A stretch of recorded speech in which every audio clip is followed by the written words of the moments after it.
to Cosmic Confluence podcast, where we explore the edges of what it means to be human, to love, to grow, and to awaken. Now, today we are stepping into one of the most tender and mysterious territories of all love. Not just romantic love, but love as a mirror, as a teacher, and even as a spiritual initiator. My guest today, listeners, has sat with over 44,000 souls through heartbreak, betrayal, loneliness, and the beautiful ache of love that won't quite land. With a background that began in biomedical research and medicine, his journey evolved into the realms of mysticism, Kabbalah, hypnosis, a course in miracles and altered states of consciousness. And in 2025, he was honored with the Pen and Quill Award for his novel Frank Baller Finds TH, which is a raw story of love, surrender, and self discovery. And today, he blends science, soul, and the subconscious to help people break free from painful patterns and step into relationships that actually nourish their soul. So, with that, I'm deeply honored to welcome Dr. Flavio to Cosmic Conference. So, Dr. Flavio, welcome to the show, and I'm really, really honored and excited to have you here with us. Oh my gosh, Stella, thank you so much. I really appreciate the introduction. Very kind and not sure it's deserved, but it was really, really nice. Thank you. And by the way, I love your work. I have heard several of your podcasts, and not only I find that you have a very pleasant voice and interviewing style, but also I think that you ask really awesome questions. So it's an honor to be here. Thank you.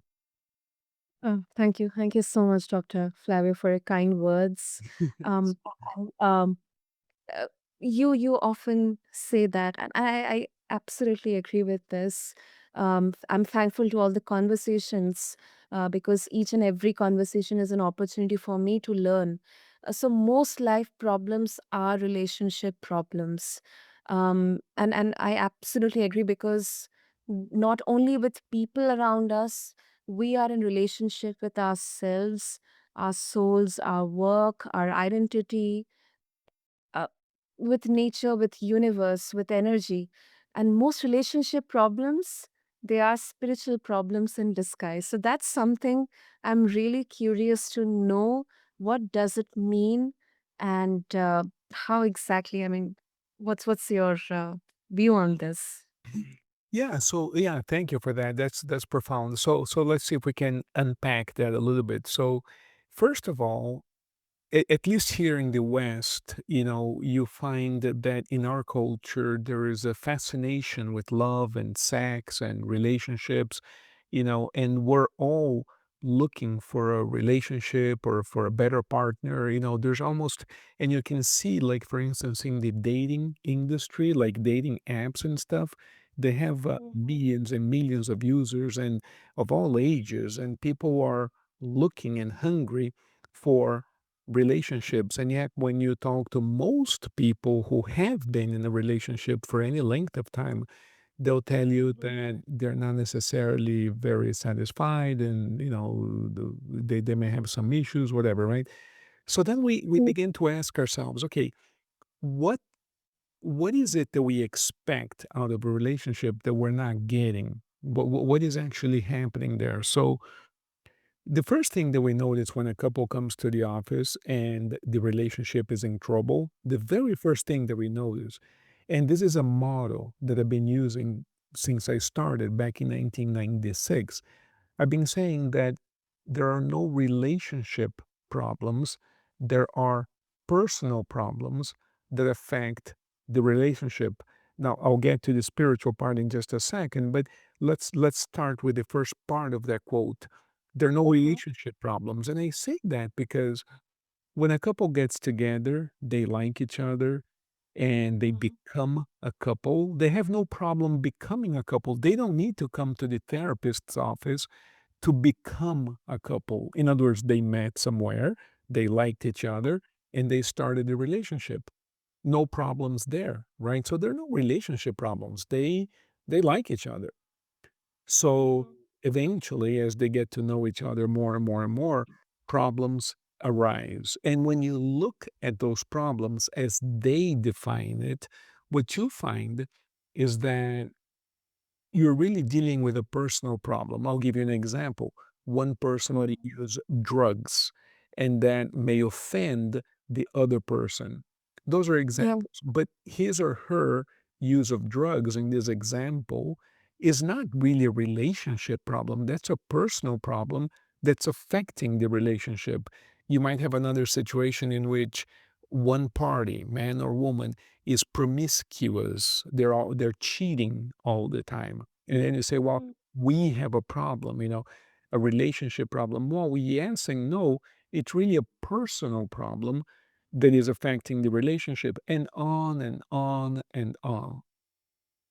I recently worked with a couple in which the man preferred not to work. The woman worked many hours, was very stressed, but the man Okay. claimed that he didn't like to work. He preferred to stay home. And of course, the wife was very stressed, and we had to unravel the reasons why that man did not like to work. So, again, when you look at cases like those, you realize that it's not really a relationship problem. It's a personal problem of some type, right? That is affecting the relationship. Okay.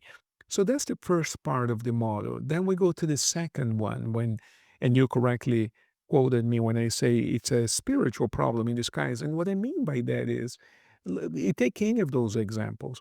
You take, let's say, a person who's an alcoholic, right? A personal problem that's affecting the relationship. That alcoholism, it has some really, really deep roots in the person's unconscious. And Mhm. ultimately, it is some type of spiritual misunderstanding as to what the purpose for the lifetime is and so forth. So in a gross way, in a big way, I say those are Mhm. spiritual problems. And perhaps the word spiritual in this particular setting is slightly misused. But what I mean by that is when you do enough hypnosis, enough regressions, you can also see that people experience life in what we call the period between lifetimes. I think that in this podcast, I think that I would imagine most of your audience in this podcast would be friendly toward the idea of multiple lives, reincarnation. I think that that's a topic that is more and more widely understood and accepted. And I approach it not from a particular opinion, but from the clinical experience of thousands of sessions during which, without looking for a past life, people in deep hypnosis land in past lives naturally without me prompting. So when I discovered this, I realized, okay, if we can land in a past life, I wonder where people go in between Mhm. lives. And people can actually talk in deep hypnosis from the perspective of in between lives. I mean, they're not incarnated. So the point I'm making is this: when you have those conversations, not once, but hundreds, thousands of times with people in that state, you Mhm. realize that this lifetime of ours was prearranged in some way. In other words, we sort of make a decision. I'm going to go to the earth. I'm going to be single, married. I'm going to be a man, a woman. I'm going to be this way or that way. I'm going to be born in India or in Brazil, or maybe not down to the level of detail like that, but we sort of choose the experience that we need to live in order to learn the lesson that we believe our souls need to live. And as a result, we pick up what, from a human perspective, appears to be a problem. But in reality, from a spiritual perspective, those are opportunities for us to develop characteristics that perhaps were missing before. Does this make any sense what I'm saying, or is it too abstract and too all over the place? How do you feel about what I'm saying? Um, I absolutely agree, with both the aspects here that yes, it is personal. It's like in a relationship, it's like the equation, if because I believe in energy, and it's the It's kind of the collision of energy or the connection between both the energy or the souls. And when we come down to the next level, which is more of a spiritual, and then the individual levels of how the spiritual aspect, how the energy works, then you're also bringing into the aspect of the different timelines, or the universes, or the forms that particular soul or spirit has taken. And of course, because I have had conversations on Akashic records, understanding our higher consciousness or our soul, and then how our souls are gathering all the universe data within us. I mean, I absolutely understand it. It's not vague to me. It could be to many of the listeners, but then at least having that clarity or that openness to understand, I think it definitely opens doors to understand the practical, the tangible aspects of relationship. Yeah. Yeah, absolutely. So so you've done work with the Akashic records, huh? That's interesting. Yes, yes. I have had an episode with one of my guests where she did an Akashic record for me, and that was really, really fascinating. Really fascinating. Some of the aspects in terms of how I am more of an uh, ambivert person, and I may have some kind of someone whom I lost maybe in that particular timeline, and I kind of drowned myself in work to cope with the grief of loss. It's kind of parallel to what I could have faced a few years back. I So see. I found some relevance definitely in that. I'm curious about something. Did it change your life or was it just interesting? In other words, were there any changes that resulted from that? And I'll tell you why I'm asking, because this ties into my work and the subject of one of my books. Did it change anything for you? Or was it just like, oh, how interesting? What would you say?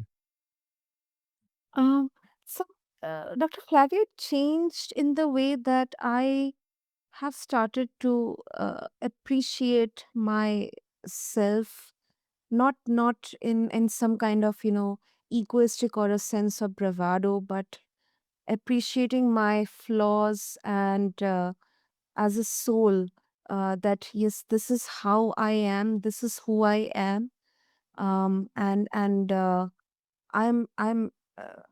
my soul is beautiful, and I should definitely accept the flaws here, and appreciate the good part of it as well. But then also at the same time, um, I should also be cautious about the bad parts. For example, in that particular Akashic reading, the guest mentioned about a particular stomach related um, health issue that I had, and how that particular person from that timeline where my soul is, he is telling me that just be cautious of your gut issues, or your issues related to stomach. So both the aspects. Yeah, and that's very interesting. Thank you for sharing that part of your experience. And the reason I was asking is because I've written a few books, one of which is called The Philosophy of Therapy. And in that book, I articulate a number of ideas that I believe could be useful to therapists of all modalities, not just hypnotherapists, but physical therapists, medical therapy. I mean, all kinds of therapies. And so I define therapy and I look for the philosophical the philosophical foundations of what constitutes therapy. So it's a book on philosophy. I have a degree in philosophy and I enjoy that kind of exercise. But Wow. what's interesting is that in that book, I differentiate between, and I mention it as a hypothesis in the book, and I say that, when I go into hypnosis and I come up with something that happened to me, let's say that I go into hypnosis and I remember that when I was 5 years old, I fell and bumped my head, right? And this is why I have headaches today. This is just an example. I'm making up the story that didn't happen to me. But what I mention as a hypothesis is that me recalling that experience is different from you knowing what happened to me and telling me what happened to me. In other words, if the information comes from within, we call this endogenous source versus exogenous. In other words, it came from someone else. So let's say that someone else knows what happens, whether they have some psychic abilities or they happen to have been there or they watched a video of it, whatever. So they tell me, oh, what happened to you was that when you were 5 years old, you fell and bumped your head. That information comes into my mind from the outside in. Whereas if I'm in hypnosis and I recall in hypnosis falling at the age of 5 years and bumping my head, the effect of those two experiences, I claim, is different.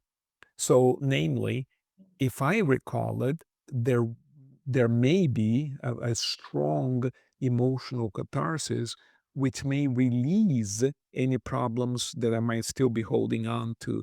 Whereas when somebody tells me from the outside in, the emotional impact of that information is much smaller. So this is a hypothesis of mine which I present in that book. And because it's an important topic to me, I always ask people, what was the effect in your life? Because we can hear all kinds of things about us, right? I can go to a medium or to a psychic or to some type of person who has some special ability, and many of them are quite genuine and quite sincere. And they might tell me all kinds of things about my life. Oh, in a past life, you were a warrior. In a past life, you were a woman. You're a man. You're a this. You're that. A criminal. Whatever the case might be. And all of that could be, let's assume that all of it is absolutely 100% true. The question that I ask is, how does that change my present experience? You know, so yeah. So I was just asking because of that. It's like my own private little survey here. Like, okay, when we're told about our past or about our spirituality, does it change much or not? That I was just curious about that, and thank you for sharing that piece of information. Absolutely, absolutely. Uh, and I do understand that. I do understand that. And also, Dr. Flavio, another aspect of your work, I have heard about A Course in Miracles, but you also integrate Kabbalah into your work. Um, if you can explain, maybe just kind of give a glimpse into this in the interest of time. But how does this perspective change with both of these aspects? How we approach love, especially when we have uh, or when we are feeling abandoned or betrayed. Oh, fantastic, fantastic. So, those two ideas that you mentioned, Kabbalah and of course in miracles, seem to be quite different. They come from different origins. They have different, they're two very different things. And each one of those could become a lifetime of study, and we still wouldn't know all there is to either one of those topics. So, what happened was I was a part of a school of mystical arts for many, many years. And in that school, this was an eclectic school. We studied many topics, perhaps not with the same depth that a true rabbi would study Kabbalah, but we would do months at a time only studying Kabbalah, then change over and do a few months of A Course in Miracles, and then change over and do a few months of alchemy, and then change, in other words, like that for years, and also rotate through some topics of mystical relevance. So this is why I became interested in two or three of these topics, such as alchemy, A Course in Miracles, and Kabbalah. Other topics were discussed, and I never got too much into it, but those are topics that I developed a particular predilection toward. But Kabbalah Mm. is an ancient field of study. It's more associated with the Jewish group, and the word Kabbalah comes from the word in Hebrew kibel, which means to receive, and it's really the art and science of receiving light. And what we mean by light, well, it's what you and I would call love, but particularly the love from the Creator to us humans. So the idea of receiving the love, the light, right? So Kabbalah would say, so Kabbalah is a huge field of study, but in a nutshell, we would say in Kabbalah that the purpose for our lives in general is to receive the love from the Creator and manifest it or create it here on the earth. In other words, the earth is a dark place. And by dark, we mean the earth is a place devoid of love. It's a place where love is missing, let's say, or light is missing.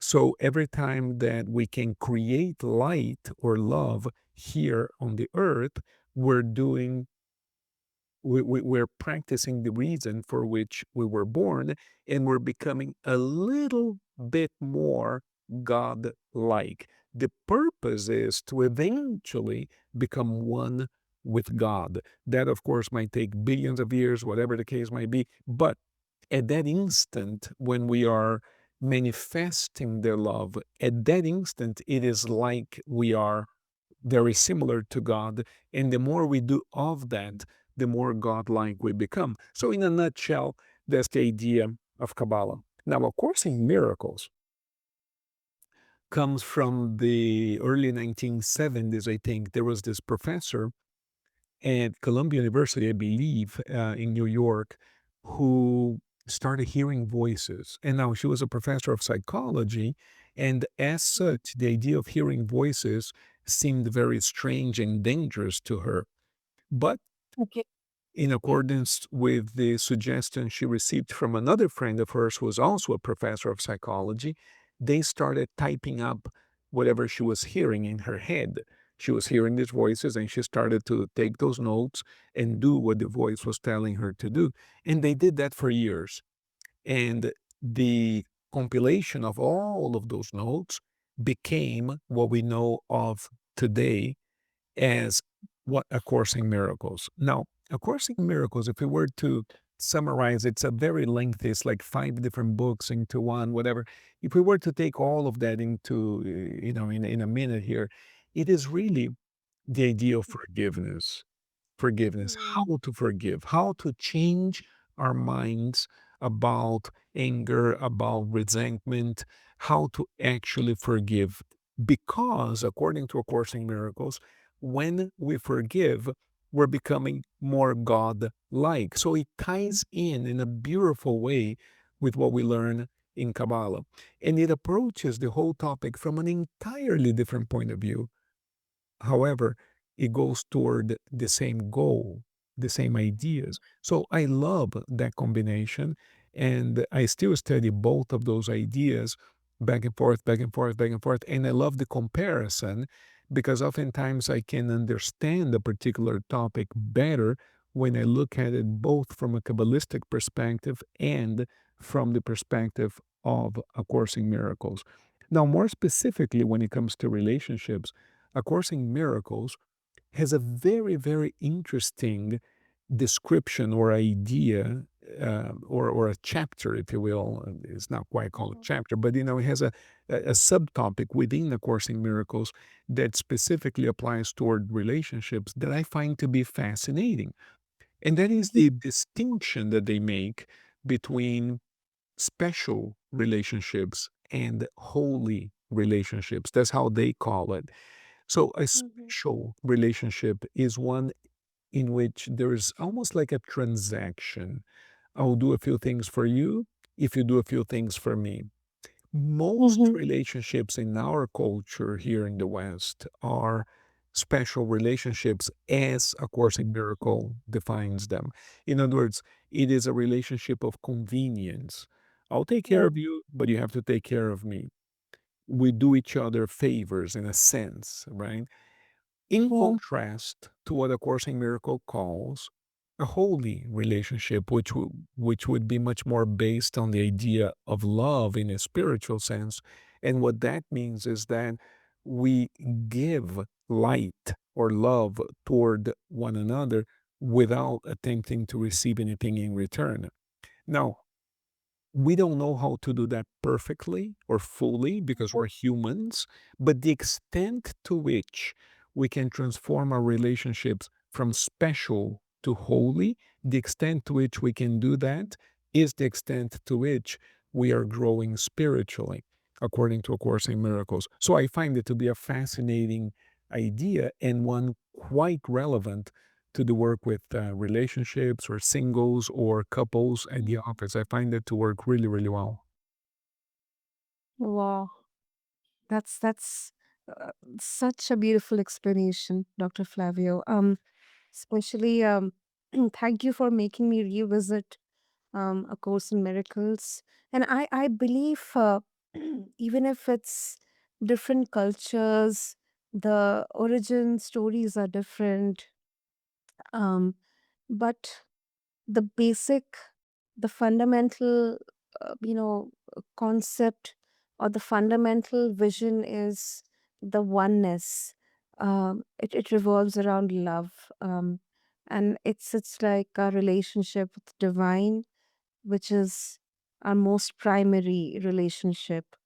And thank you so much for sharing that. Beautiful. Awesome. Yes, I thank you for the opportunity to share these ideas and I applaud your work so much. Yes. Lovely, lovely.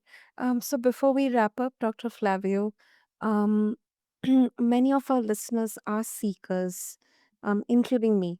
And we are actively working on ourselves, but we may still struggle to find the person within us. So what shifts when someone truly is ready for conscious love? I mean, what changes internally that allows love to finally land?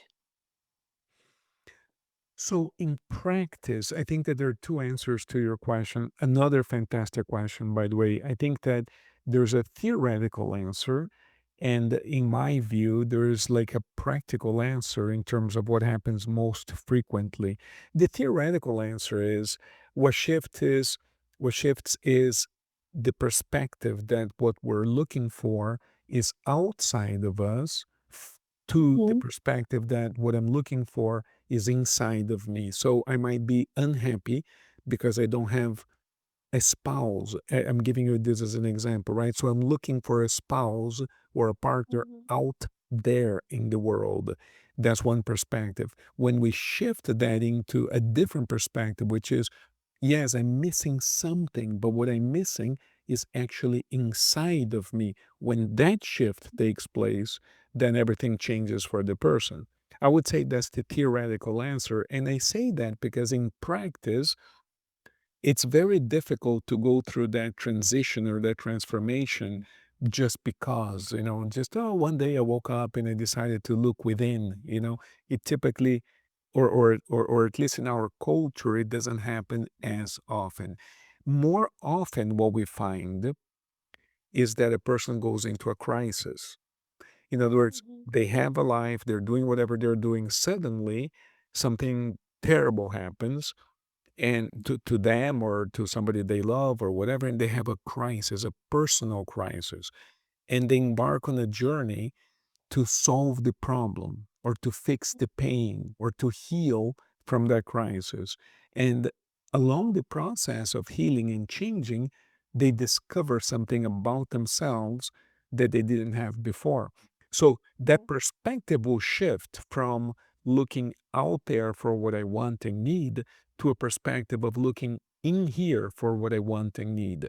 But it usually, in practice, commonly happens following some type of crisis. And you see this in the biblical record, you see this in life, you see this in therapy, you see this all over the place. Usually, when we're doing really well in life, we don't really worry too much about, looking within usually, right? But Yeah. when there's a severe crisis, that's when we begin looking, usually. That's so true. Or maybe this is the, uh, uh, and whatever you call it's God or it's the divine power or the higher power up there. It's their way of making us grounded, grounded and centered. Um, Going through bad, worst times, however, uplifting ourselves to understand the true beauty of life, love. Yes, I think so. I think so. And as an example, in the biblical record, in the New Testament, there's a story, and this is just an example. There are many, many such stories all over the literature and poetry. In this example, one that comes to mind is a story in the Bible that says that Jesus was baptized. And upon Mhm. receiving the Holy Spirit, the Bible says that the Spirit took him into the desert to be tempted by the devil. So we can take those words literally. Jesus was baptized, he went to the desert, or some people choose to take those words in a sort of metaphorical sense, Yeah. and we can put Mm. ourselves in that situation and say, okay, when everything is good, the Spirit takes me to the desert to face the devil. That's a fascinating idea because it shows that our problems, and we could say that going into the desert, facing Mhm. the devil, is like having a crisis, right? It's like in our modern day, would be like saying, I had a huge crisis. I was in the desert facing the devil, metaphorically speaking. Well, who took me there? The Spirit, and the Spirit is a part of God. So the point I'm making here is that all of these ideas point in the same direction. The crisis that we have, the pain, the problems are, are a big part of life. A big part of life. The Spirit takes us into the desert to face the devil. So it's a big part of the process of waking up, learning, finding ourselves. It's all over literature. It's in the biblical record. It's in Kabbalah. It's in A Course in Miracles. It's a part of life. Yeah. Wonderful. So, Dr. Flavio, if our listeners would like to connect with you, what will be the best way? Well, the best way would be my website because I have you can send me an email or a WhatsApp message right on my website. Every page has a WhatsApp button, and you can use that to send me a message. And there's a ton of information there on my website about what I do and advice and suggestions, whatever that you can use. I have books on Amazon. If you just look up on Amazon my name, you'll find a few books there. And my website is awesome relations dot life. Awesome relations, one word, dot life. Wonderful. I'll make sure to have all the details in the show notes for our listeners. And Dr. Flavio, this conversation, uh, it definitely reminded me that love is far more than just an emotion. It is definitely a sacred practice. It's a healing path, and ultimately, it's a homecoming for us. So, thank you so much for being the guiding light through the labyrinth of the heart with such depth, calmness, compassion, and wisdom. Thank you.